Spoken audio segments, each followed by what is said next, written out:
Without further ado, Seed Sign. Who am I? Creator of Seed Signer. I was a police officer for 15 years, and I always joke, I don't say that to make myself the most popular person in the room, but it has given me some interesting perspectives on life. And for 12 of those 15 years, I was full-time in a digital forensic lab taking apart phones and computers and other hardware devices to try to extract digital information from them and see if they could be used to support an allegation or refute an allegation that a prosecutor was making. So did the cop thing for 15 years. While I was a cop, my department, one of the benefits was that they would pay for you to go back to school. So I got a master's degree in organizational security management.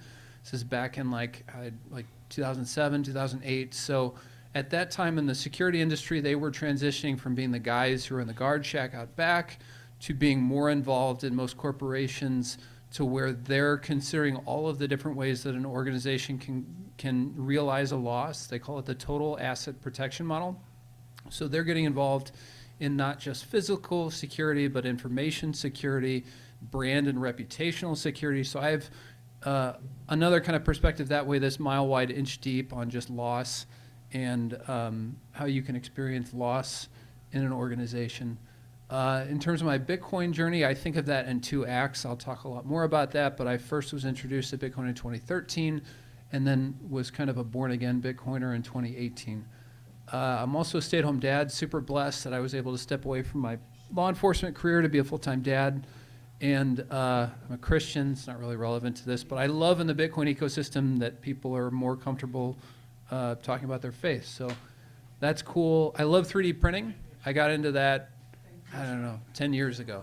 And there's just something magical about having an idea for an object in your mind and being able to use a computer to design it.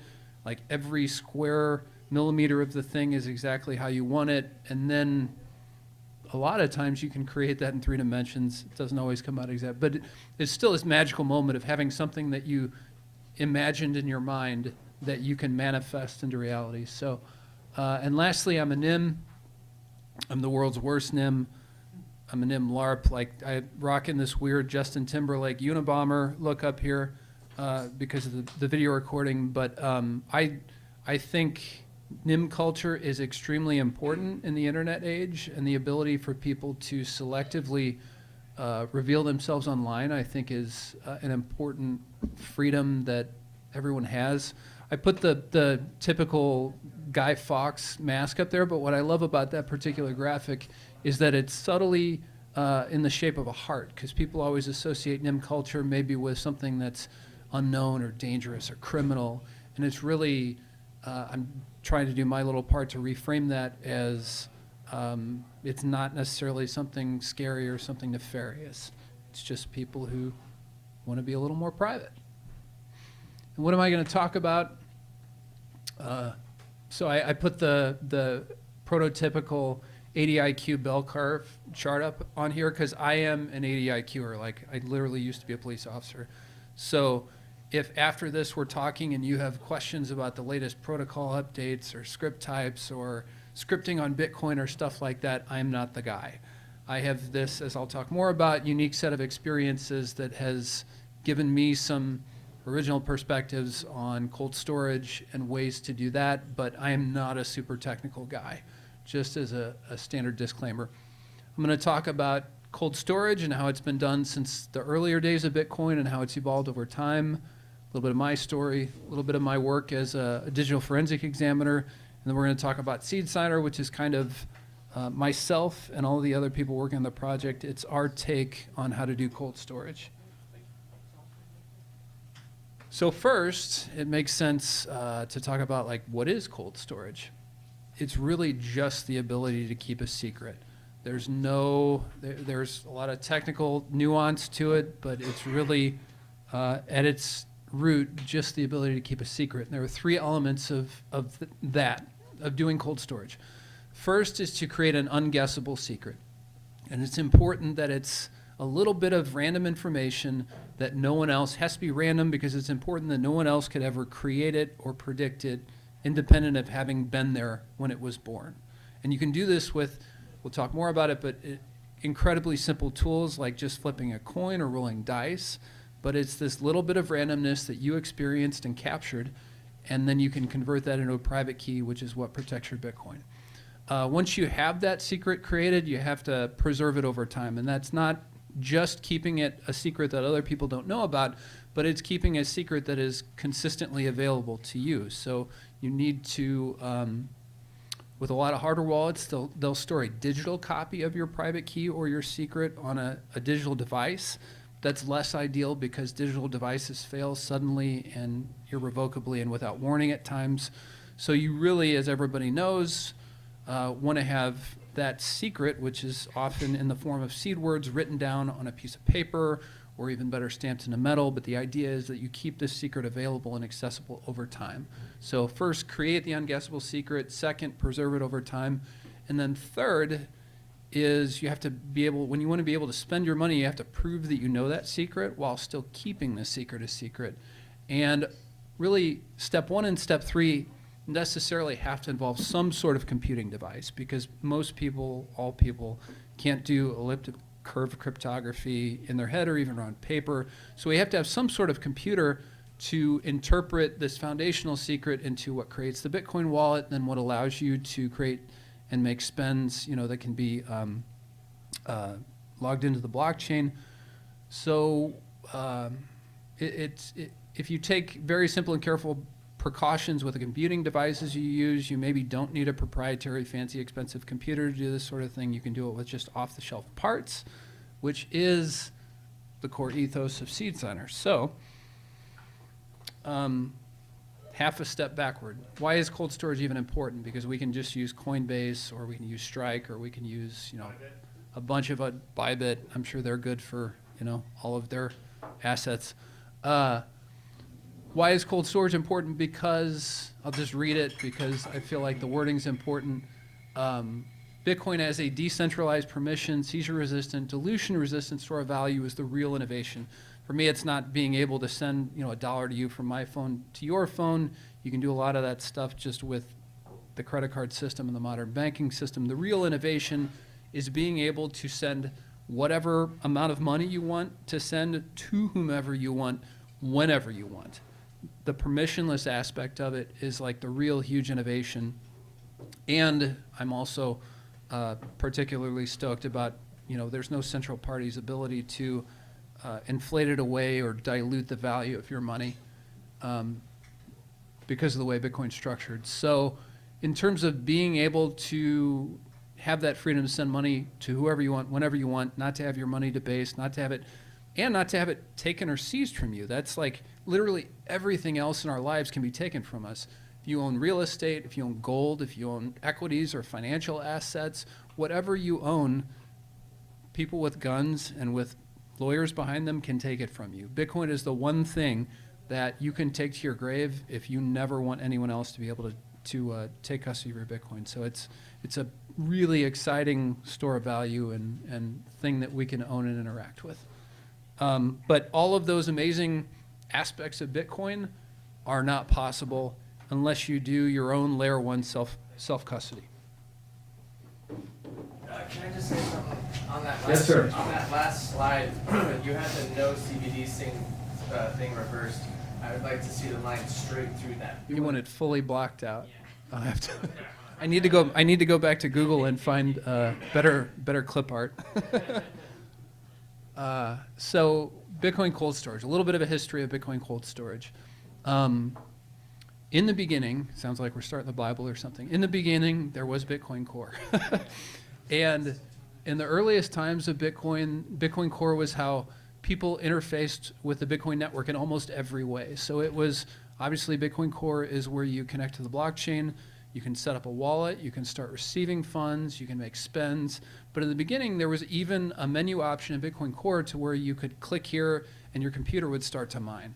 So your CPU would kick up and you would start to, if it was early enough in the network and you were lucky enough to get a block, you would get a notification that there was 50 Bitcoin suddenly in your wallet where there hadn't been before. So the way Bitcoin Core did cold storage is that there is this file on your computer called wallet.dat. And wallet.dat is actually not one private key, but it is a collection of unrelated private keys. And you can literally think of this like the prototypical janitor, you know, at your grade school who walks around with this huge key ring with a bunch of keys on it. That wallet.dat is just a list of private keys.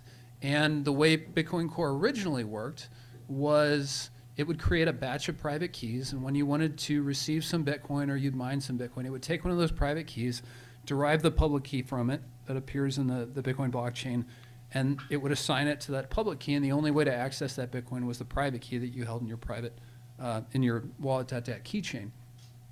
When you want to receive another transaction, it goes and gets another key, derives the public key from that, and so on and so on. So when you're backing up your wallet, you're actually backing up this, depending on how many transactions you make and how long you've been using the wallet, you could be backing up this really long list of private keys. But that's essentially what it was, is a file on your computer, which if you're to any degree, you know, working in the security field, that's not ideal because your computer has to talk to the Bitcoin network so it can get blocks as they're published and track the current state of the Bitcoin network. So you don't necessarily want to have your critical private secret rather information on this live computer that's constantly talking to the internet, that could be subject to malware attacks, or, you know, who knows, somebody gets access to the computer, whatever.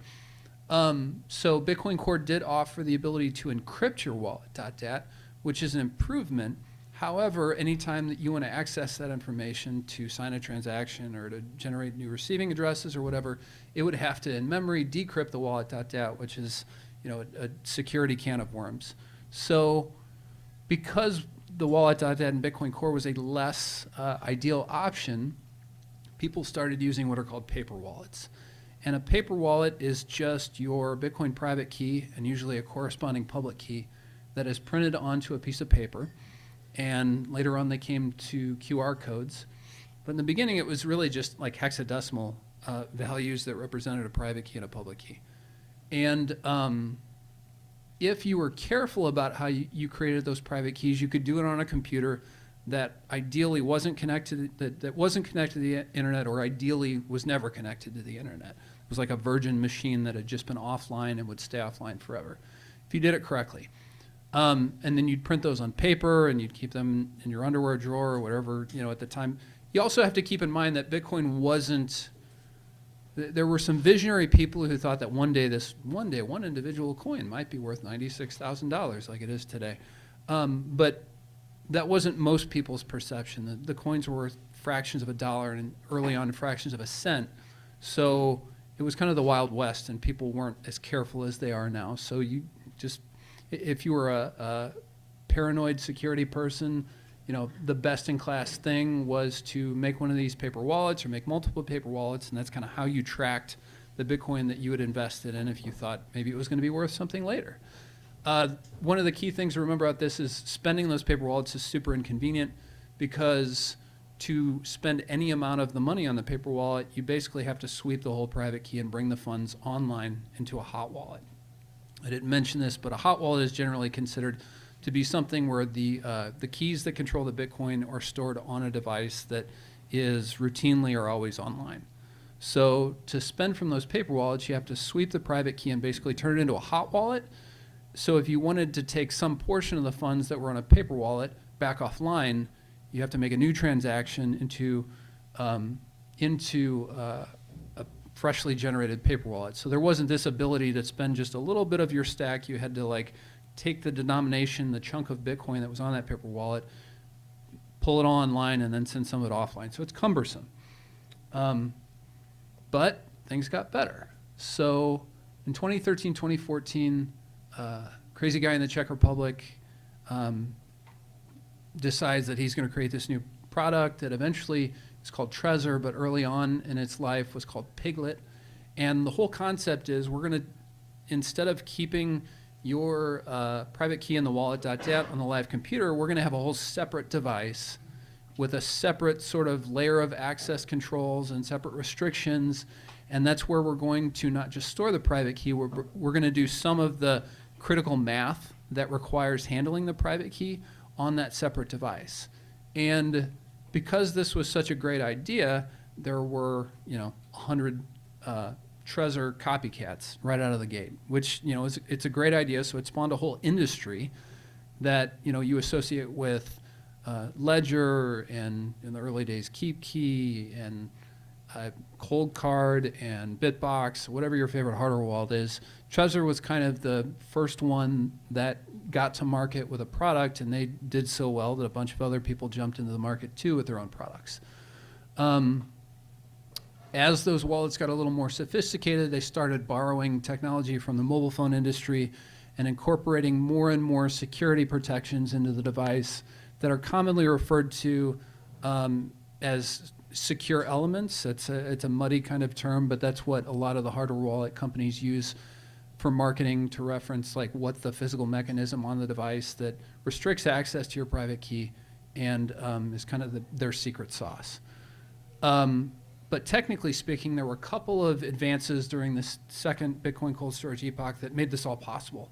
The first is is a technical term called hierarchical determinism. That's like nerd speak for being able, instead of having this janitor's keychain of like a bunch of unrelated private keys, you instead start with what they refer to as a master private key.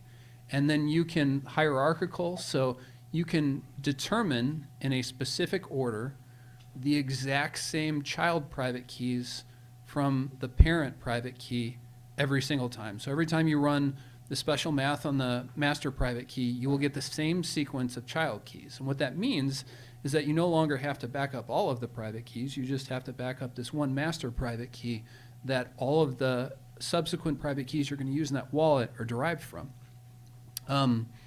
So that's BIP 32, and then BIP 39 was a standardized, more human-friendly way of expressing that private key. So that master private key, instead of foundationally being a bunch of ones and zeros and then hexadecimal if we layer on top of it, BIP 39 creates a mnemonic scheme where instead of zeros and ones, we can represent that private key as common English words that are all easier for us to transcribe and write down and recognize.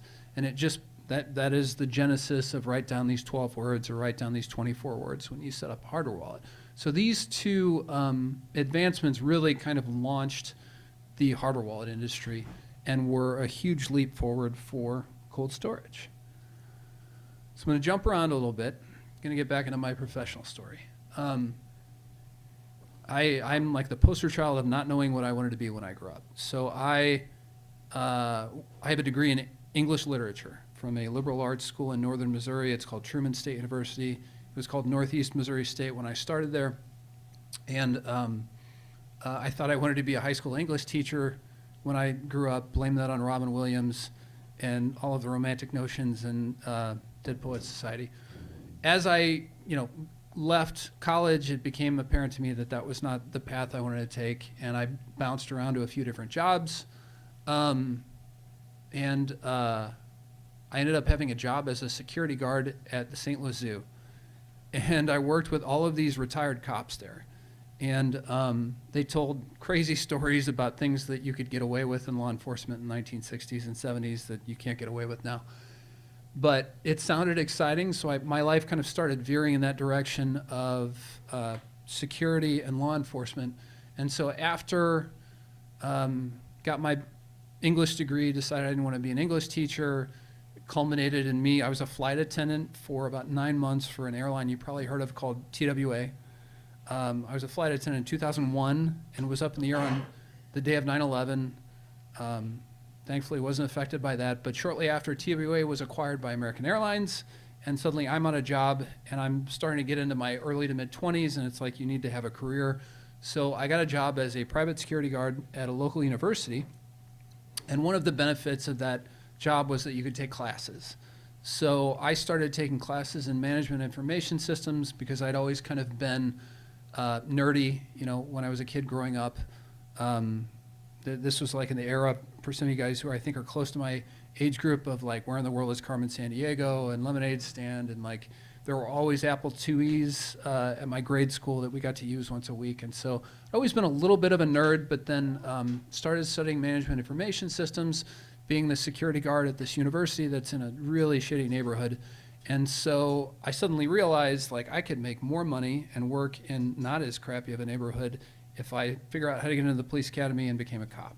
So that's what I did. I finished up the management information systems certificate program, so I kind of have a little bit of a deeper background in technology at that point, but I go through the police academy. Within a month after graduating the police academy, I get picked up by a police department in suburban St. Louis.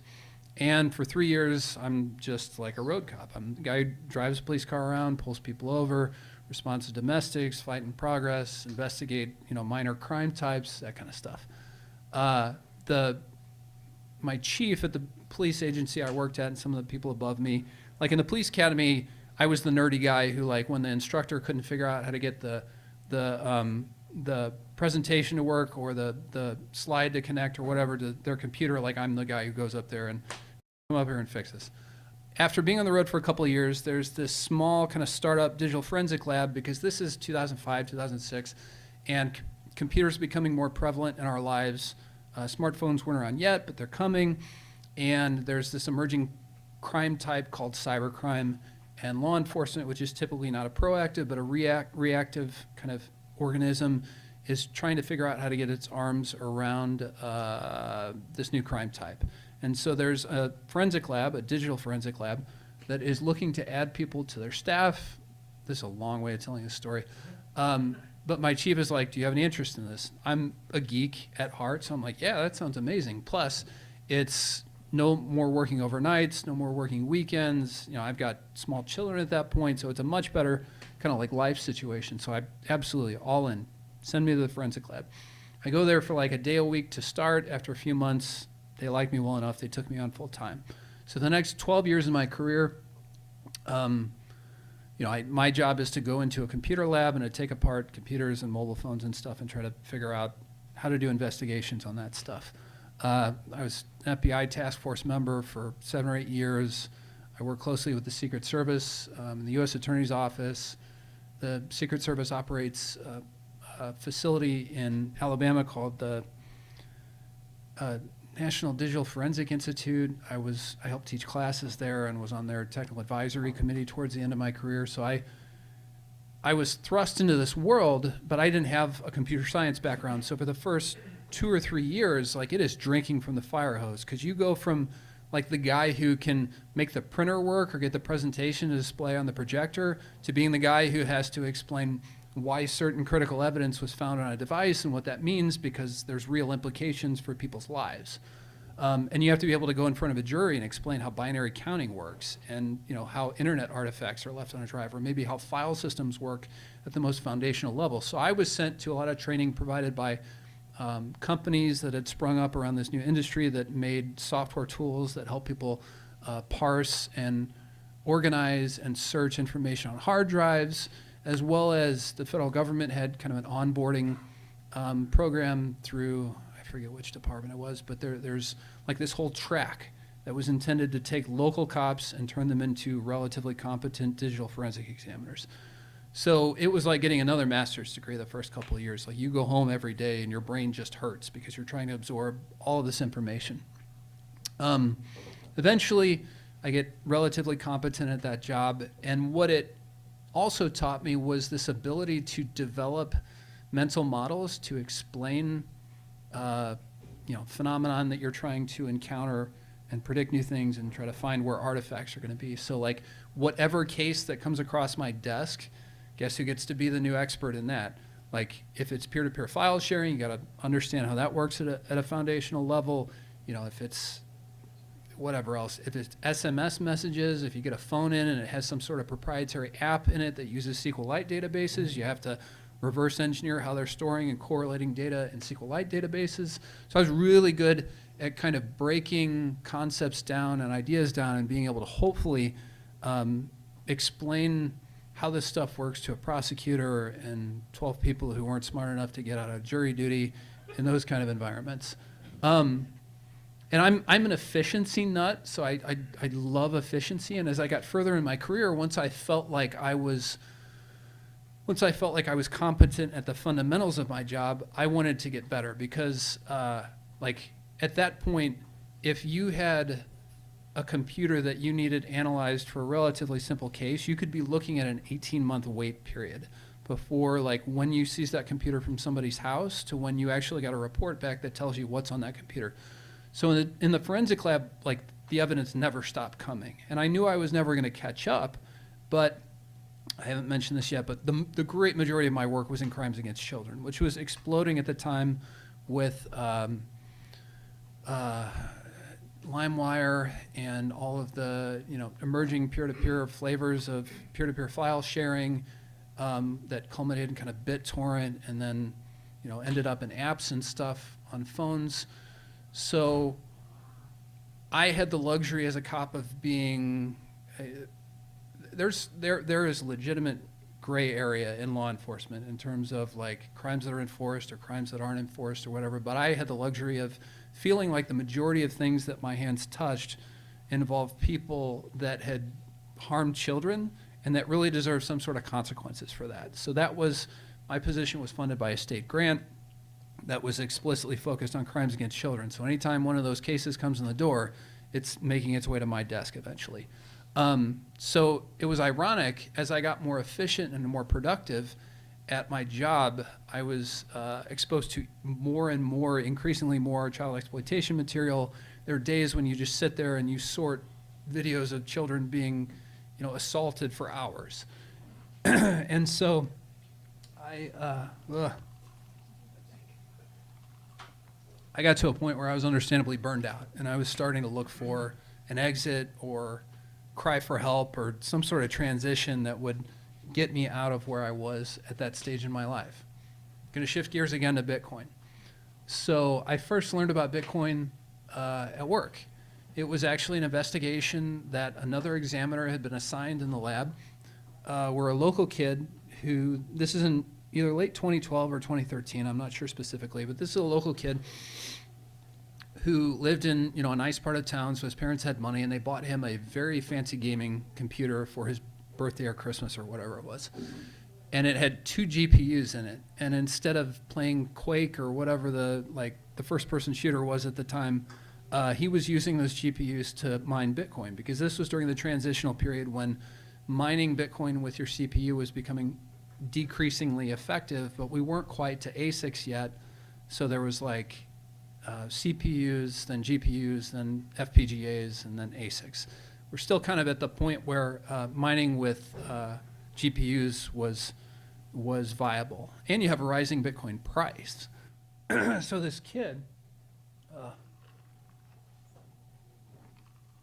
pardon me. So this kid is able to mine Bitcoin profitably, very profitably, with his gaming computer, and then go on the Silk Road, and he purchases weed from who knows, where the weed came from, but it got shipped to his doorstep, and he'd break it down into like dime bags, take it to school, and he was making a tidy little USD profit from this hustle.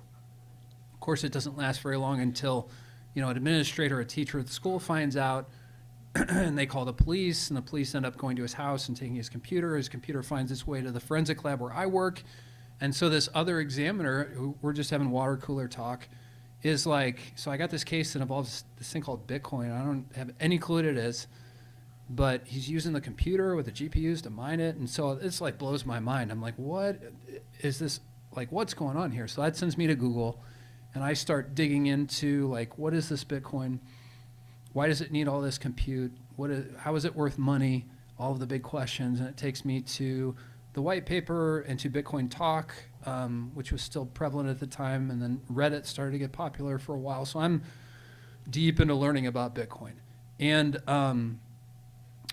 they also say Bitcoin kind of hits you where you are at a certain point in your life. And at that point, I was a young dad with a huge mortgage that I had no clue how I was going to pay down, and I was already investing in peer-to-peer loans and trying to buy stocks and stuff. So I saw Bitcoin as this possibility of this thing that might be worth later. It was this undervalued asset that, maybe in a few years would be worth a lot more. So that's how I first started interacting with Bitcoin. And this was, as I mentioned, kind of as ASICs were barely starting to become available. So I got involved in a little bit of mining and then realized that's a scammy, it's not, back then they always had like pre-sales and you would pay money up front to order a miner, and it would be like 6 months until it was delivered, and the company's probably mining with it even before they ship it to you, so they've already ramped up the difficulty on the network, and then they send you the machine when it's much less profitable. So I did a little bit of mining. That didn't make sense, so I also had my own 12 GPU set up in my basement, so I was mining. At the time, they weren't really considered to be shitcoins. They're just altcoins because there wasn't this maxi thing yet. So I'm mining shitcoins and either just outright selling them for Bitcoin or trying to, I used to approach like altcoins with kind of like a venture capital sort of. So they would announce on Bitcoin Talk when a new altcoin was going to launch, and you could mine it in the very beginning when difficulty was low and maybe accumulate a significant amount of it, and then maybe revisit it 3 months later, and who knows, maybe the price went up a lot. So I had all these, but ultimately I had this sense of like Bitcoin is ultimately what I want to hold. And so I'd either trade altcoins to try to get more Bitcoin or just sell the altcoins for Bitcoin or whatever. But even that, it's like you can only acquire so much, and I'm not very good at trading, rather. And also at this time, so we're getting into like 2013, late 2013, Bitcoin has this crazy price run up, and that's the absolute worst time to start paying attention to Bitcoin because you think it's going to go up forever. And then, and it was late 2013 or early 2014, of course, Mt. Gox has its infamous hack, and the price crashes. And there's this like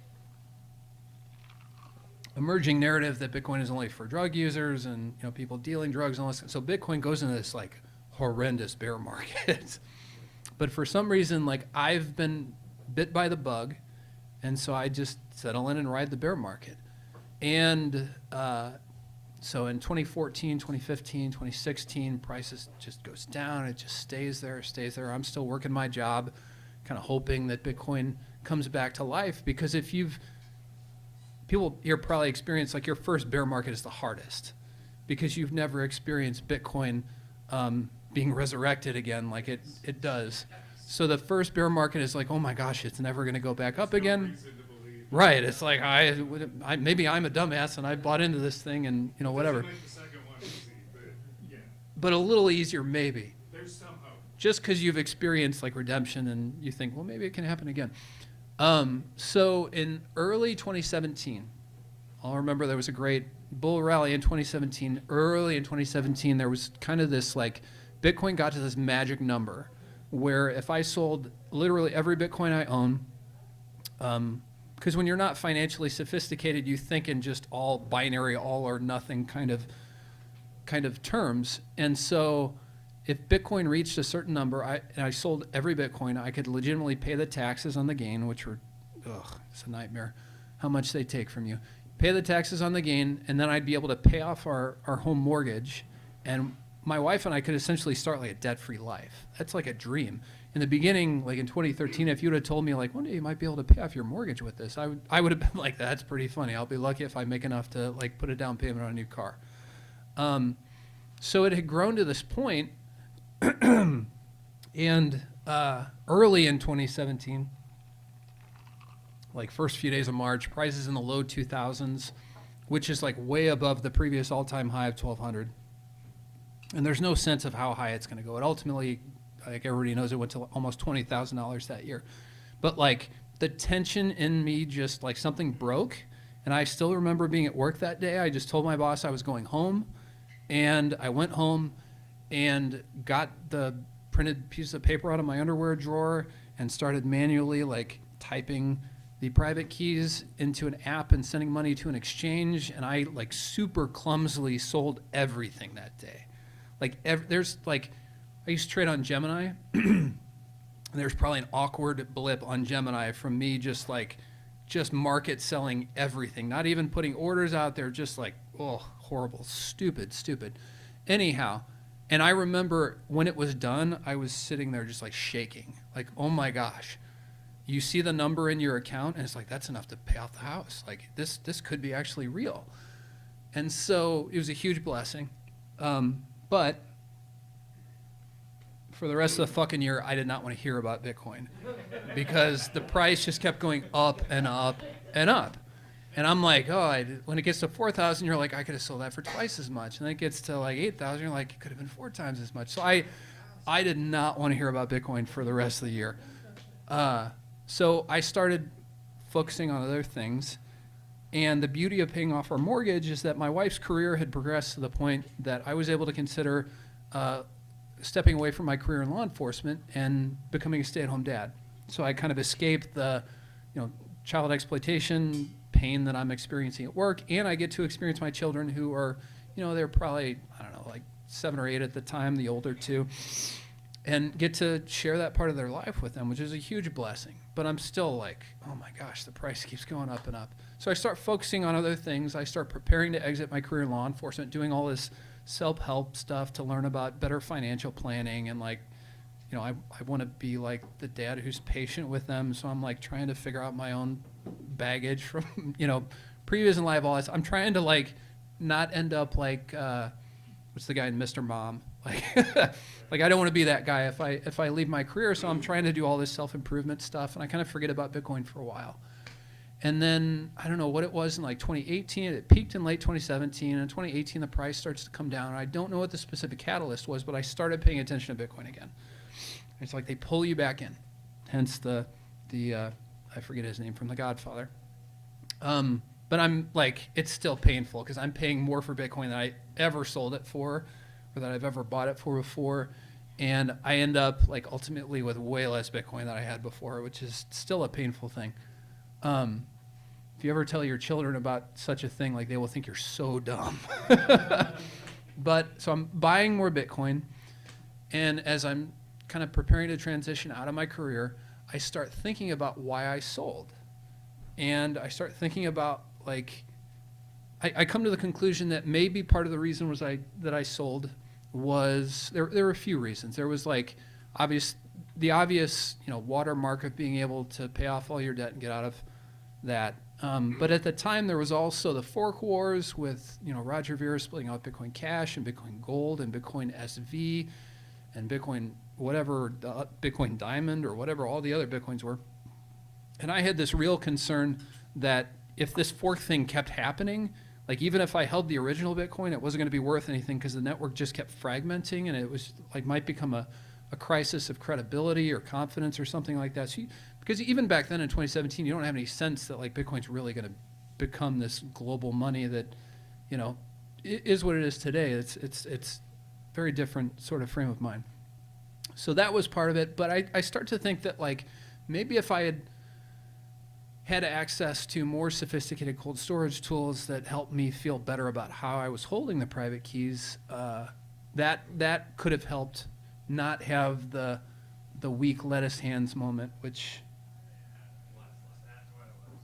yeah. So I start thinking about digital forensics and what is the stuff that maybe I've learned at work that could give me more confidence in how I'm doing cold storage and would let me to custody Bitcoin in a way that someone with my unique skills and background would be more comfortable doing it. So there's 4 lessons here that are kind of the centerpiece of this. And the first one is operation and isolation is essentially keeping private information private. What that means is in the digital forensic lab, we have a bunch of sensitive information. It's not just illicit content. It's legitimately people's private information, their private financial information, their private chats, not even anything criminal, but it's stuff that you don't want people to be able to hack into your network or exfiltrate. That'd be a huge black eye, and the ethical implications of it or what. So in the forensic lab, we had an entirely separate network that was totally offline, that all of the examiner computers that we used to examine digital evidence were on this internal network, but that network never touched the internet. Anytime you wanted to install a program on that, it had to be SneakerNet, where you get a thumb drive and go to a computer that's connected to the internet, download the program you want, then bring it back to the offline network. It's cumbersome, but it's cumbersome for a reason. There's just it's not possible for anyone to hack into your network when it's not connected online. Stuxnet aside, but that's a whole different story. So this layer of separation was important because all of that private secret information on our internal network just couldn't be accessed if it was offline. Also, another thing about forensics, I have kind of a unique perspective on mobile phones because when I started doing forensics phones were this like awkward thing that you flip open and you press the 3 key like 8 times to get a lowercase c or whatever it is. And they grew into these, sophisticated supercomputers that we carry around in our pockets. When you do an exam on a mobile phone, any bad guy who's worth his salt and who knows his mobile phone is going to get taken puts in place some sort of remote wipe, which is a totally legitimate tool and part of Google's tool set and Apple's tool set, so that if your phone gets stolen and you don't think you're going to get it back and you're worried about the information that's on it, you can send the wipe signal and it just deletes everything from it. And it sucks you don't get your phone back, but at least they're not going to, be reading your texts or, whatever. So in the computer lab, when you take out a cell phone that's been in storage and hopefully it's been turned off if it's being stored properly, and you turn it on, and you get what we call the death from above signal, which is like you're expecting to see like, the login, the lock screen for whoever on the phone, and you see like, welcome to your new iPhone. Like that's the worst day in the forensic lab. So we had access to this. It's called a Faraday enclosure. It's basically a separate room in the forensic lab where it has a big metal door. And if you're holding your personal phone, when you go inside and you close the door, you just watch the bars go down until when that door is closed, there's no signals, because there's shielding in the walls, shielding in the ceiling and the floor and the big heavy door, and it's just like most wireless signals cannot get through those. And that was because that way when you do an exam on a phone, you can do it in a more controlled environment where even if it's not death from above, you're not getting like text messages or other things that, there's legal considerations, blah, blah, blah. It's a much more forensically sound way to do the examination if the phone's isolated from the network, which turns out to be also an important part of cold storage, this idea of network isolation. So that operation isolation is essential for keeping private stuff private is the first lesson. Second, it's possible to use a computer and leave minimal or no substantive artifacts. So we used to have this tool called, one of them, there's many incantations of it, but Tux Forensics was one of them. And what it basically is a live Linux DVD that you can boot a system to. So let's say one of the things that cops do a ton of, they're called knock and talk investigations, and that's where you have enough investigative suspicion that you want to go talk to a guy, but you don't have anywhere near enough information to be able to get a search warrant to take his computers or arrest him or anything like that. But the crime's serious enough that like you can't just walk away from it. You have to try to do some sort of further investigation. Child exploitation crimes are probably the most well-known knock and talk investigation. So if you have a reason to believe that someone's downloading child pornography at their house, but you don't have any like hard proof of that, maybe you just have a third party saying it, or maybe you have evidence from a file sharing network that's not enough to get a search warrant. You just go knock on this person's door, you smile and say hi and identify yourself as law enforcement and ask if you can search their computer. And it sounds crazy, but people agree to it all the time, even when they know that like there's something incriminating. They might think they're smart enough that they've hidden it in a way you can't get to it, or they might just have this like deer in the headlights thing, or maybe that's on their conscience and they just see it as a way out or something, who knows. So anyhow, when you go into a house to do one of these knock and talk investigations, you want to examine that information in as forensically sound of a way as possible. And so it's impractical to disassemble their $1,200 laptop and pull out the hard drive. So what you can do, at least you could at that point, you can either put a DVD into the CD-ROM drive, or you can plug in a thumb drive, and you can boot their computer in a specific way where you go into the settings and say, instead of booting to the usual hard drive inside, don't boot to that, boot to my operating system. And so you power the system on, and you can do searches on their internal hard drive in their information in a read-only fashion so that you're not changing evidence. And all of this is like so that if you do find something incriminating, 2 years later when you're asked about it in court and they're trying to suggest that you planted evidence there, you can say like no, I used this proprietary tool that only has read access to their hard drive, and so I couldn't have planted anything there, at least not using that tool, blah, blah, blah. But let's say regardless of the outcome of your search, when you're finished, you power the computer off.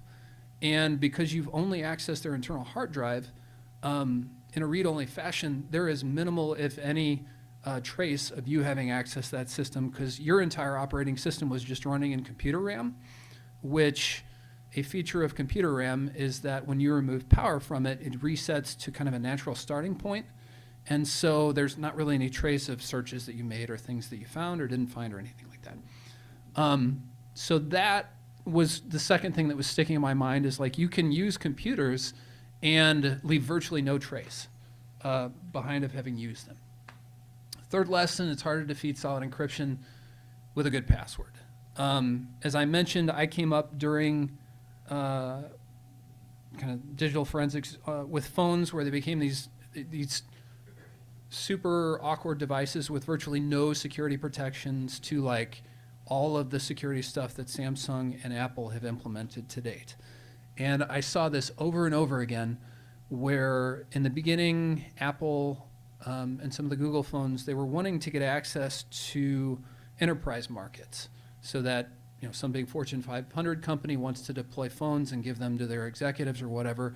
Like, Apple is always looking for new ways to sell devices. In the beginning, the iPhone was kind of a toy and not useful for much, but as it became more useful for email and texting and phone calls, obviously phone calls, Apple wanted access to these markets, and the company's pushback was always like, there's really not any security in place, and we're using, there's company secrets that are going to be transacted with these things, so we really need some higher degree security assurances if we're going to realistically consider these for a corporate environment. Same thing for US government and government contractors. So Apple starts upping its game with regard to security, and at the same time, people are using these smartphones for more things in their personal lives. They're using email, text, they're browsing the internet, later on proprietary apps and all that kind of stuff. And so they increasingly become interesting from a criminal investigation standpoint, because there's stuff on phones that, like, if people are committing crimes, where they say, like, if you commit a murder, the very first thing you do after it is call somebody. It's like this weird, more often true than not kind of thing. But anyhow, like, people do Google searches for like horrible, horrible things because they think nobody knows or nobody can see it. So phones become more important to criminal investigations, but Apple's making it harder and harder to get into the phones, as is Samsung or Huawei or whoever else. I usually just call out Samsung and Apple. So they would introduce a new security feature, and it'd be like, well, crap, I can't get into this phone because it's the newest one, and it's got this feature that Apple implemented. And then a whole industry grew up around this too, such that like 6 months later, a private company that usually has a government contract would figure out a way to bypass Apple's latest security stuff and allow you to get access to what's in the phone. And then Apple would see that this exploit had been found, so they would modify their security approach or add some new hardware element or whatever different approach they would take. And then for another 6 months, if you get the latest iPhone, you wouldn't be able to get into it until like 6 or 9 months later, when company or government agency comes up with a tool. And I watched this play out literally over like 7 or 8 years. Conversely, I had a number of cases with people who are pretty smart and would download child pornography and would encrypt it using a decent encryption program like TrueCrypt, certain versions of TrueCrypt, that didn't have any discoverable exploits. And usually if you sat on a phone long enough, meaning you put it into evidence and revisit it every 6 months or every year to see if there are any new tools that could access that phone, depending on what the specifics of the security issue was that you couldn't get past, within 24 to 36 months, you could usually get into just about every phone. Now, it may not be relevant to the investigation at that point, or the case may have been disposed of, or it might. But if you had a homicide or something that like it was warranted for, if you waited long enough, you get into that phone. With regard to some of the encrypted stuff, like I retired from law enforcement and closed down my desk at the forensic lab, and there were still several cases where the passwords used had been sufficiently complex that basically math is guarding this information. And unless quantum computing becomes a reality, it's going to be to like the heat death of the universe until I would be able to figure out what a password was to get into an encrypted file or encrypted container. So I have this, just based on my experiences, a sort of skepticism towards, quote, secure hardware. Rodolfo Novak from CoinKite says what you should treat hardware wallets like underwear and plan to replace them every 2 to 3 years or something like that. Not my favorite person, but it's kind of funny that a guy who sells hardware wallets recommends that you conveniently have to replace them every 3 years. So I mean, I kind of assumed he meant like changing it in terms of like, of course you're laundering it regularly, but like that's funny. I hadn't even thought of that. So I have this natural skepticism about secure hardware, but I like to say it, uncrackable hardware versus unsolvable math problems. I'll take the unsolvable math problems. I'll take that side of the bet every single time. So encryption works. And lesson number 4 of 4 is hide and seek is much harder when you don't know where to look or what to look for. So as I'm rethinking my cold storage kind of setup, multi-sig is becoming more accessible to Bitcoiners. It was something that was available more towards institutions with a company called BitGo early on, and then consumer-facing tools started to become more available. But as someone who has gone into someone's home or business with a list of things you're supposed to look for, multi-sig wallet storage becomes a nightmare. Like, you're not just looking for the one secret anymore. You're looking for some number of secrets. You may not even know how many secrets you're looking for. And there's some number that is a threshold of those that you have to get to be able to access whatever you're trying to access. And the nature of multisig is that obviously people are incentivized to put it in other places outside of their home because they could have one piece of it lost or stolen and it's still not a deal breaker to where they lose their money. So they're going to have one key maybe at home. They're going to have one key in their grandma's attic. They're going to have one key in a safe deposit box, one key in their best friend's gun safe, one key buried under a tree in the forest somewhere. Who knows? But as someone who, it's your job to find and seize things, multi-sig is like a nightmare. And it's this huge asymmetrical thing that gives the advantage to the defender. So that was the fourth kind of thing that, based on my experience trying to find and seize things, like multi-sig is super powerful. So where are we jumping to now? What I call kind of Bitcoin cold storage Epic 3, and this is like 2017, 18, 19. There are things happening that are kind of evolving cold storage forward. And I don't know if it was a company called Spectre or if it was a company called Cobo Vault, but they were pioneers in, Spectre for multi-sig and then Cobo Vault maybe for this QR exchange process that I'll talk more about. But I listened to this podcast that was on Stefan Livera with this guy called Michael Flaxman. And Michael Flaxman is a researcher and has done some security research, and he has published this thing called the 10x Bitcoin Security Guide. You can still Google it. It's hosted on GitHub. It's evergreen, still helpful.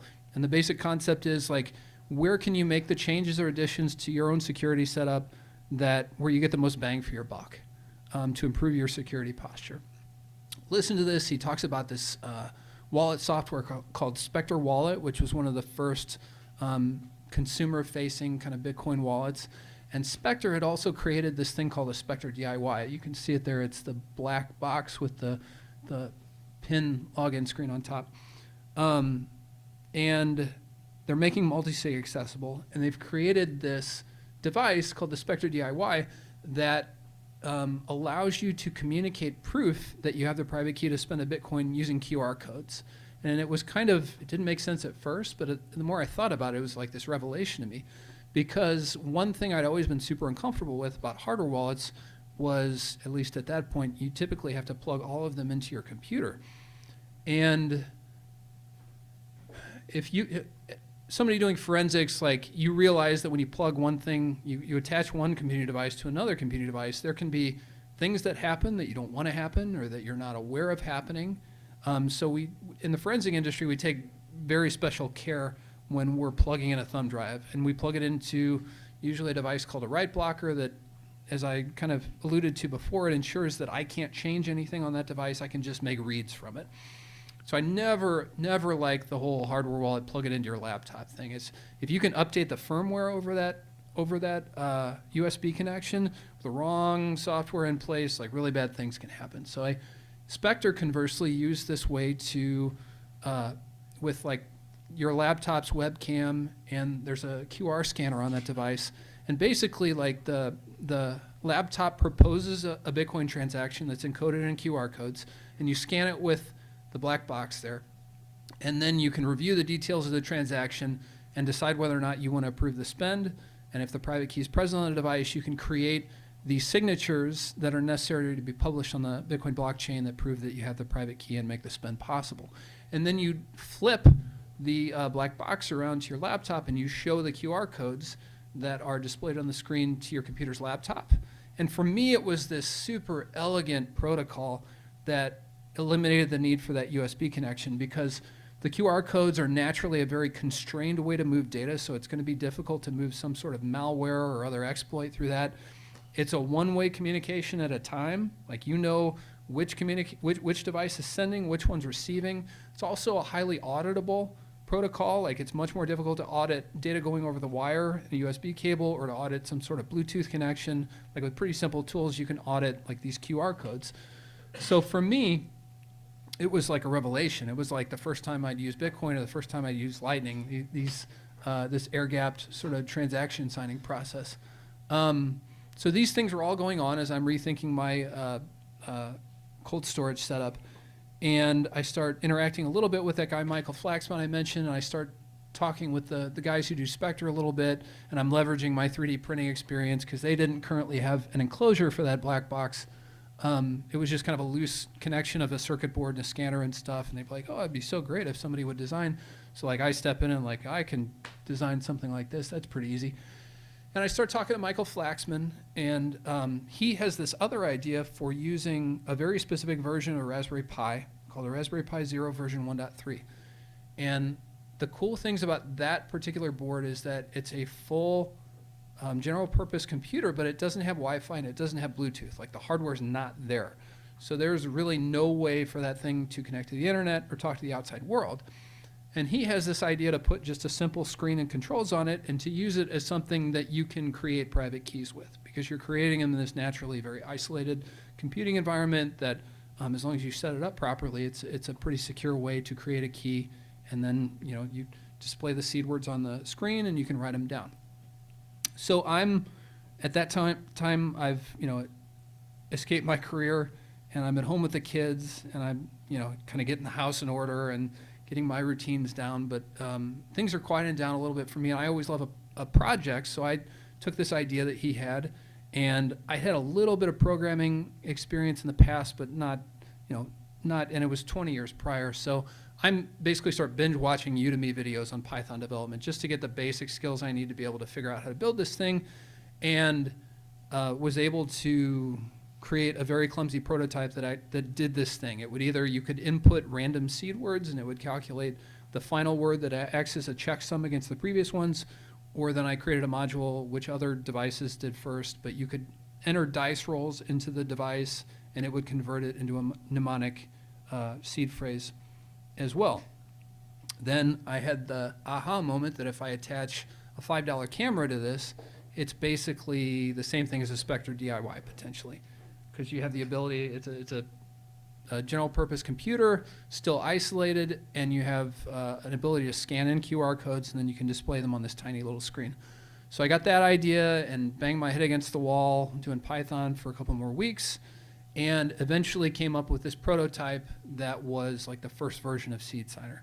But it's super awkward and clumsy because I'm not a programmer. And I remember taking, I published the code on GitHub, and I started tweeting about like what I was working on. And I'm so proud of myself because it's clumsy and it's buggy, but it actually works. And I remember sending Michael Flaxman, the guy who had inspired this, the link to my GitHub repo. And his comment was like, I actually took a screenshot of his comment because it's so epic. He was like, there is no way I would ever use that in any sort of security critical situation. the spaghetti code, he used the word spaghetti to describe my code. And so, but anyhow, it was an idea that had enough of a kernel core concept of decency to it that other people started getting curious about it, and I did a brief presentation on it at the 2021 Bitcoin conference in Miami, the Foss Dome, and met a few key collaborators just at that one place. And other people who are way better coders than me and frankly smarter than me came on board and started really building this tool out into what Seed Signer has become. So what is a Seed Signer? People refer to, like most Bitcoin cold storage devices, as hardware wallets. Early on with Seed Signer, I started referring to it as a signing device because it is not intentionally is, let me rephrase this to make sure I say it correctly. It's intentionally not engineered to store your private key, which at the time, if I would have pitched that to people, they'd have been like, you're going to create a hardware wallet, but it doesn't store your private key. Like, good luck with that. Because the Spectre DIY, like the guy who created the Spectre DIY is like, he's literally a particle physicist. His name's Stepan Snigarev. He's a super smart guy, but he didn't see the power in the Spectre DIY being stateless. Stateless meaning that you can use it and it doesn't store any record of keys you've used or information. I have a tweet from him from like 2020 or 2021 where he puts on Twitter basically like, yeah, I'm not sure how far this Spectre thing is going to go because it ends up being more of a toy because it can't store the private key securely. And I'm like, well, like that makes me want to trust the thing even more if it's not going to store it persistently. But anyhow, so Seed Signer is the thing's up here. It's air gapped so that we can have confidence that your private key is not being leaked to a device that talks to the internet. It's stateless such that when you use it and you disconnect power and put the device down, all of our software is running in memory. So like I said before, when you disconnect power from memory, the data resets to a natural kind of starting point, so there's not record of what you did. DIY, Foss, because Bitcoin's open source and open source is important. Discrete, because especially without the enclosure, if you were to buy those are general purpose hardware components that aren't necessarily associated with Bitcoin. So if somebody found that, they might not even know that you're actually even using it with Bitcoin. You could be making like a little camera or a video gaming device that's super simple, like a Tinkerer tool. It's inexpensive because I'm a cheapskate, and it was like to build a Spectre DIY was like $130, whereas the Seed Signer at the time was like $30 or $35. So it's just like, wow, we've like brought it down almost an order of magnitude to being less expensive. Bitcoin only because that's super important, and then built for multi-sig because we eventually added the capability to do single sig, but the first versions of Seed Signer were intentionally, we didn't even support single sig because I was such a huge believer in multi-sig, and it's like obvious that like you're only going to want to use this thing for the cold storage situations where it's a long-term wallet, because those QR codes, like that's friction. It's a lot easier to sign for a transaction over USB, and that may be appropriate if it's a small or medium-sized transaction, but as increases friction, typically like the higher security you have for a given setup, the more friction there's going to be. There's very few ways around that. And so this QR exchange process, even though it adds friction to the process of making a spend, because it's your long-term savings that you're only, you don't need the signing device to be able to receive funds or track your balance or anything like that. You only need it when you're going to be able, when you want to spend money. And that's like you buy a car, or maybe you're consolidating UTXOs once a year, or you're paying for your kid's college or something. So it's like Seed Signer was built with long-term saving in mind. This isn't your everyday wallet that you're going to use for buying things, online. So what does it do? It does everything you need to do for cold storage. You can create private keys securely. Like I said, you can randomly, you want to do it randomly, but you can pick randomly seed words, type them into the device. It will tell you the last word that you need to make it a complete seed phrase. You can still put dice rolls in. It's a very secure way to create a private key. Or we have a clever function tool, module is probably the right word, clever module where you can use input from the camera to create a private key very securely. It's centered around taking a picture, but there's actually more that goes into it. When you activate, and I can show this in like one-on-one later, but when you activate the viewfinder and you start to see a live preview on the screen, every single image that it's capturing is incorporated into the entropy that makes up your private key. In addition to the final picture you decide to take, which is more of an emotional touch point, but like it's a very convenient way to harvest just random data from the world around you to create a private key that no one else is ever going to be able to recreate just by virtue of the randomness that goes into it. So 1, create private keys. 2, we do the translation to the master public key that you need to be able to set up a wallet. And then again, with the QR exchange process, you can actually use the device to sign transactions by reading the proposed transaction into the device with the camera and then communicating proof that you have the private keys back to the internet connected coordinator with the screen, displaying QR codes on the screen. So it's a hardware wallet, you can build it yourself. When I had this idea, like, you just get so excited about the concept, you never imagine the blowback you are going to get from an entrenched industry that has grown up because Trezor was such a great idea. Like, as I mentioned, a whole industry has grown up around this, and the hardware wallet industry takes great pride in giving you impressions of security, and the device itself is this like digital vault, and they use all of this like strong imagery and wording in their marketing stuff. And Seed Signer, to some degree, turns that on its head, and it's like the device isn't so important if you just have to make sure that the software running on the device is authentic and not malicious. And then once you remove power, your key's not stored on there, so the device becomes less important. It's more about where do you keep the words that are written down, or do you stamp them on metal or put them in some sort of, weather resistant, fire resistant, flood resistant, whatever it is. What precautions are you going to take? And as I said before, we're focused on multi-sig, so it's not just about that one key. It's about how many cosigners do you have in your quorum, how many of them do you need, where are you storing them. It brings the focus much more into the physical realm of the keys and how difficult it is to find and locate a quorum of keys, instead of like that device, which again, I talked about my experience with cell phones and how long it took eventually for the technological safeguards on them to be bypassed. But like, let's just as a thought experiment, imagine we were talking about the Bybit hack earlier, and we talked about, somebody mentioned the Razzlecon and the, what exchange was that? Bitfinex, the Bitfinex hack. Bitfinex. So imagine if instead of like a complete idiot storing her seed phrase in a Dropbox or whatever, like she had been doing, if that's even true, who knows.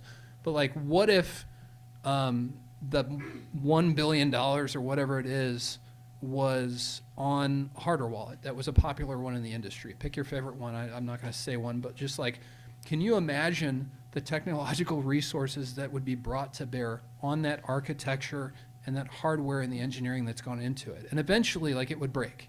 Like, they would get test devices and they'd figure out vulnerabilities and they'd absolutely make sure it was repeatable and reproducible before they did it on the actual hardware, but eventually that hardware will fall.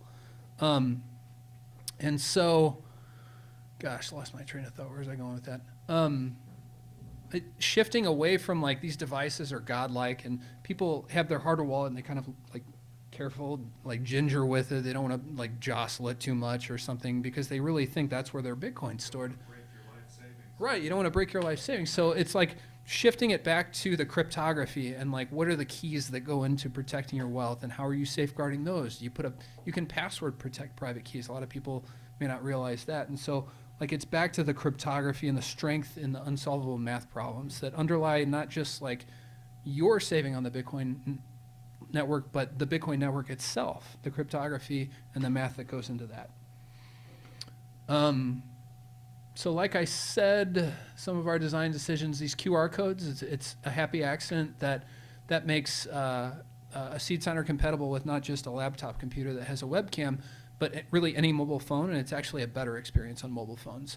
So for people in parts of the world where they don't typically use laptops and they're more like a mobile first part of the world, Seed Signer is an excellent tool given that it's a low cost.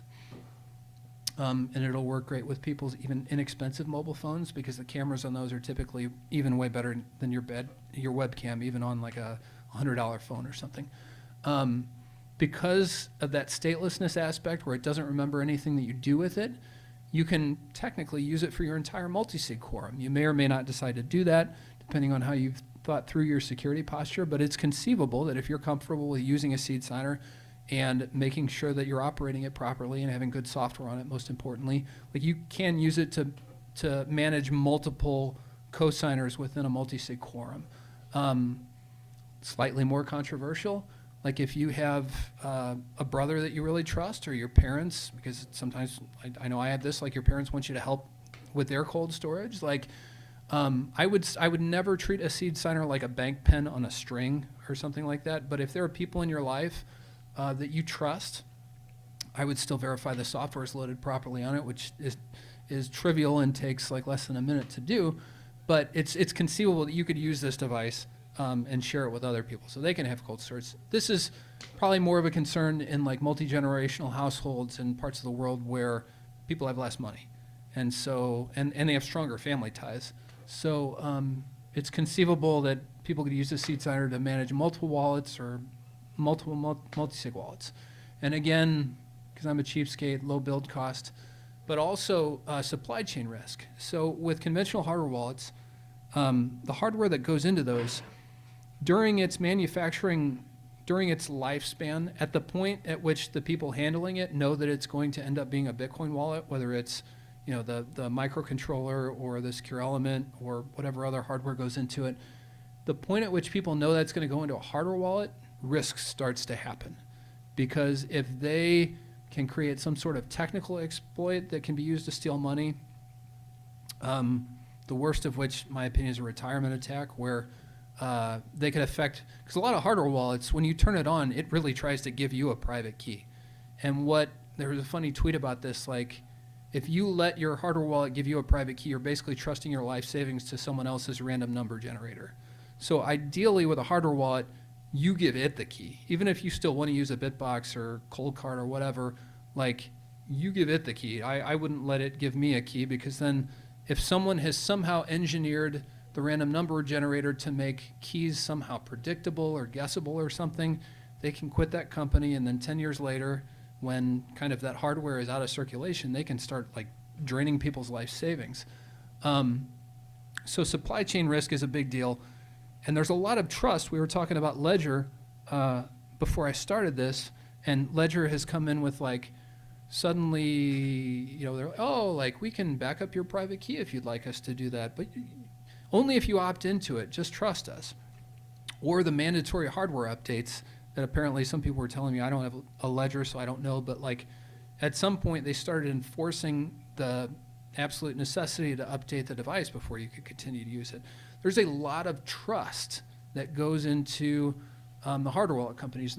The way most people buy hardware wallets is honestly they go to the manufacturer's website or the company that makes it website. They put in their legal name, a payment method, an address where it can be shipped to, and their email address. Like, so many vulnerabilities arise from all of those. I was on the Ledger hack. My personal address was in there. F them for that. But like even your email address, if you buy a Trezor and even just their customer email list gets leaked, that allows a highly targeted phishing attack to be executed on you, that like they already know you own a Trezor, so they can start like inciting worry and telling you there's some sort of vulnerability or you need to update right away. And what they do is they create these sort of urgencies or other sorts of logic that you're susceptible to, and they'll send 10,000 emails out, and if 2 or 3 people who have significant savings like happen to click the wrong thing or call somebody and give them their seed phrase, like it's been worth it for them. The 9,997 attacks that failed, well, it was a low cost to do that, so whatever.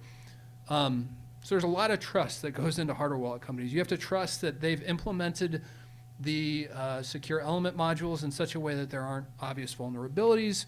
You have to trust that the updates that they deliver you over time are not going to break any sort of security mechanisms on the device, but blah, blah, blah. Back to seed signer. So what do you need to build one? It's very simple, inexpensive components. The green board in the top left is a Raspberry Pi Zero. The blue board to the right of it is just a simple display and controls. In the bottom left is a camera, SanDisk, obviously a memory card, USB cable, And if you want, not obligated, but a little 3D printed enclosure or some sort of other way to hold the parts together. But it's very simple components, because the idea is if we think carefully about what we use and we use it in a careful fashion, you don't have to have this expensive proprietary hardware to be able to do cold storage still in a secure way.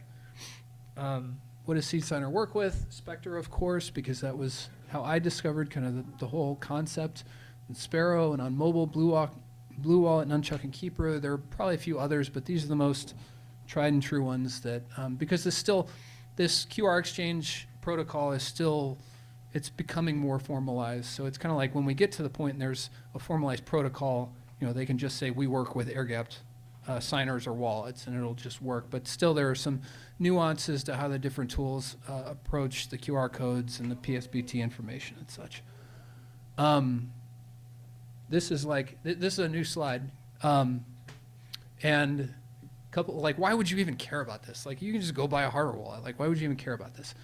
So the left is a jar of tallow that I rendered last week, and I have a good friend who's like a culinary nut in the Bitcoin space. And I remember asking him a while ago, what's the best type of oil to season my cast iron pan? And he was like, duh, it's tallow. And that information got lost in my head for a while. And then I had a reason, a year later to refresh the seasoning on my cast iron pan. And I remember tallow, okay, I need to find some tallow. And it turns out if you go to Aldi, they don't have tallow. You can buy it on Amazon, but it's crazy expensive. I couldn't find it at Walmart, couldn't find it at a store, but apparently if he recommends it, it's the best thing. So I start research. I'm motivated to find out what tallow is. And so I do, a tiny amount of Googling and find out if I go to my local butcher shop and I just ask for some beef fat, I can bring it home, put it in a pan and let it sit for 6 hours, 8 hours, 10 hours, whatever it is, depending on the amount you have and how you go about it. You can produce really high quality tallow, and it's not difficult, it's not expensive. You just have to be motivated to learn how to do it, and then to just put the stuff on the stove and let it sit for the day. It makes your house smell wonderful. You use tallow for other things like candle and soap and all this kind of stuff, but it makes absolutely great French fries. Steak and Shake, I don't know if they have Steak and Shakes here. Steak and Shake has switched back to tallow, and all their fries are made in tallow now. I'm now deep frying things at home, which I never would do because of the seed oil thing, and I bought into that's horrible to use seed oils. But the thing is, for certain use cases, tallow is a much better solution than what is easily obtainable at the store. You just have to be motivated to learn how to do it properly, and I'll probably be rendering tallow for the rest of my life, every couple of months when I want to refresh my fry oil or I need, whatever. And then the Goddard School is, my kids went to a Goddard School. It's a chain, I don't know if they have them here, it's a chain of childcare centers in St. Louis, and they might be in other places. But in terms of being invested to figure something out, when you have kids and you want to take them to daycare, that's a traumatic experience for the parents. You don't want to leave your kids behind, but you got a job and you have to go to your job, so somebody's got to watch the kids. But you just don't go find the closest possible, most people don't go find the closest possible daycare center and just show up one day and say, hey, can you watch my kids? Parents think carefully about it, and they read reviews online, and they look for horror stories from certain places. And then when you think you might have a place you like, you go there and you want to walk around and look at things and talk to the teachers and ask the person who runs it if they seem like a square person. And you do all this research because it's important to you. And because you've done all this work and research, when you're sitting at your desk at your job, you can have some degree of relative comfort that you've done the diligence to find a good child care facility that there's nothing worse than leaving your kids someplace that you're not comfortable with. And so you're highly invested in this, kind of similar with SeedSigner.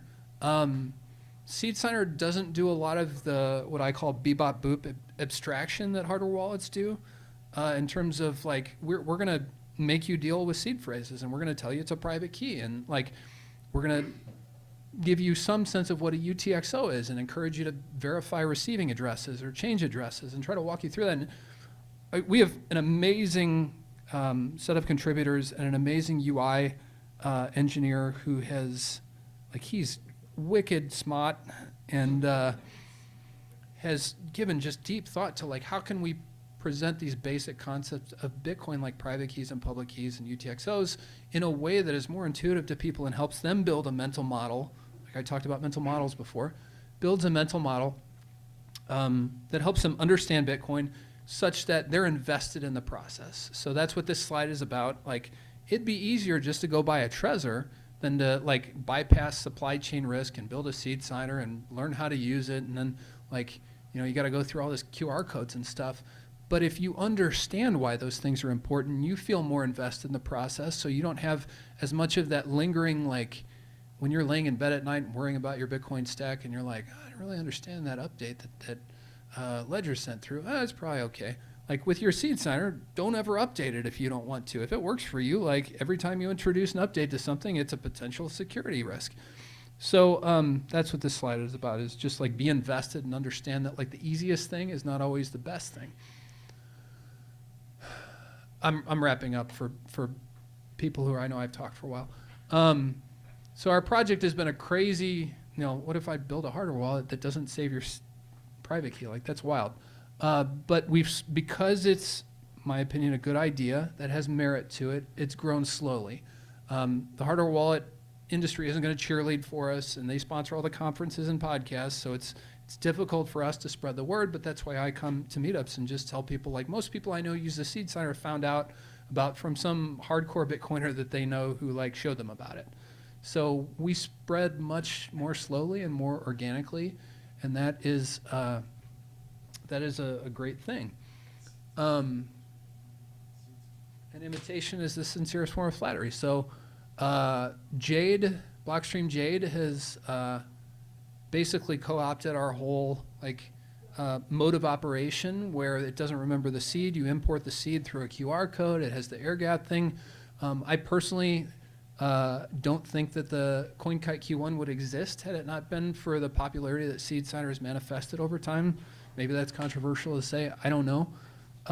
Passport is obviously, they were air gapped from the beginning because they recognize the power in that, but they've also adopted kind of a seed signer mode where you can temporarily use private keys on the device, and then when you remove power from it, there's no trace of it, it goes away. There's merit to this idea, and so pay attention to what they do and not what they say. You're seeing adoption of some of the features that we helped popularize in the commercial hardware space. So there's maybe something there. Epic 4, I'm not going to go into this in any detail. It's just like attaching spending conditions to your Bitcoin so that, like, if you have a 3 of 5 multisig, what if you lose 3 keys? Well, maybe in 10 years, you only need 2 keys to access your Bitcoin. Or maybe in the worst case scenario, when you've lost 4 of the keys, in 20 years, you only need 1 key. So it's these evolving spending conditions is what they call it. I think that's kind of like what's coming in cold storage. And you've already seen Liana as a tool, and then AnchorWatch is a company that's leveraging some of this stuff. If you're curious about Seed Signer, follow us on Twitter, go to the website. We have a great Telegram community. I know Telegram is notorious for being scammy. I sort of did this by accident, but when I created the Seed Signer community, I did not create it as a public group. You had to have a link to join it. So while we do occasionally have, like, scammers or people who DM people in the group, like, it is generally a much more substantive, community-driven focused thing. There's people who say really good things about it, and it was sort of an accident that it happened that way, but it's evolved. There's like 2,500 people in there, and there's remarkably high signal conversations that are mostly focused on cold storage and thinking through, how do I use a seed signer, or how do I even just think about multisig? Build a seed signer. One thing I really haven't talked about is seed signer is entirely volunteer driven. Early on, I was offered some venture money for the concept to build a commercial product out of it. I declined that. I'm thankful I declined it. I'm not going to say who offered that because they'd probably be embarrassed that they even talked to me. But seed signer is built entirely by volunteers, and these are people who, like our lead maintainer, he has a fiat job that is not in Bitcoin, and he likes his fiat job. I mean, he's not crazy about it, but he makes good money, and he's not quitting his fiat job anytime soon. But he is the lead maintainer for our repo, and in his spare time, and we have sort of development cycles where he's more active and less active because he has family things going on. But like, if Bitcoin wanted to get Nick, Bitcoin couldn't get Nick because Nick has a full-time job that he's happy with. But he gets some satisfaction from being able to do something meaningful for Bitcoin by contributing to our project, and he can still have his high-paying fiat job. Kind of a similar deal with Keith.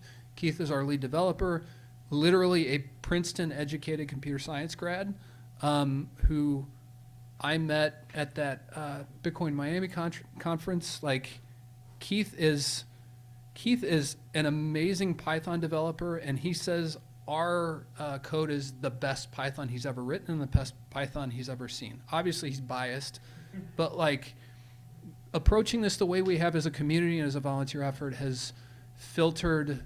We're not offering a bunch of bounties or money to people. They literally have to think it's a good idea and be excited about it to even spend 10 minutes looking at it. So it's helped us really kind of get some high quality contributors in the project, and we've tried to approach it the right way to where hopefully if you hear Seed Signer, you don't think like hardware wallet scam or anything like that. We generally have a pretty good reputation, and we've worked hard to get that, and we want to maintain it. The shill. Haha. I am not a salesperson, so I'm going to suck at this part. But this is my version of saying for my supper. All of the items on the screen, like, I have an online store where I build and sell things. Originally, it was just to build seed signers and to make them available, because not everyone feels confident enough to build their own signing device or to find the right parts, or maybe they're really busy and they just want to have one and experiment with it. So I started selling seed signers online a few years ago. And then it's just been a series of me scratching my own itch with different things. These aren't all my products. One I'm really proud of is in the bottom left, Entropia. That is a bottle that has all 2048 of the BIP39 possible seed words in it. And the idea is you pour it into a big bowl, and you can have a really random way of creating seed phrases that's low tech. They don't come in the jar like that. They actually come in sheets, so you can verify all the words are there and then break it apart and put it in the jar. The dice roller is obvious, the seed center in the upper left. And then the BT clock, it's not my product, but the guy who built it is a Dutch Bitcoiner. His first name's Jury, and I always really loved the concept of the block clock and how if you have it in your house, it helps you think in Bitcoin. I might not know that there's roughly 1,000 sats to $1 right now if it hadn't been for a Bitcoin timepiece. In my, multiple of them in my house, or just knowing roughly what block height it is, or knowing what the current fee rate is, or those kind of things. The BT clock will also, if you have a BitAx, it'll display information about your BitAx, or if you're big in a Nostr, it will to some degree aggregate, zaps for a particular post and what the responses get. It's a super clever device that's still being developed. And the other thing I love about it is that it's fully open source, so the hardware is open source, and all of the code that Jury's writing is open source. So when I heard about it, and it not being a CoinKite product I was in, I wanted to have one. I asked if I could build them and sell them, and he was all on board. So it's another thing I'm excited about. But being able to sell this stuff is what makes it possible for me to go to conferences or come and talk at meetups and share kind of a version of the cold storage gospel that maybe you're not going to hear about if you're listening to sponsor ads on What Bitcoin Did, or talking to somebody at a booth at a conference or something like that. So, that's all I've got. Great story. Thank you.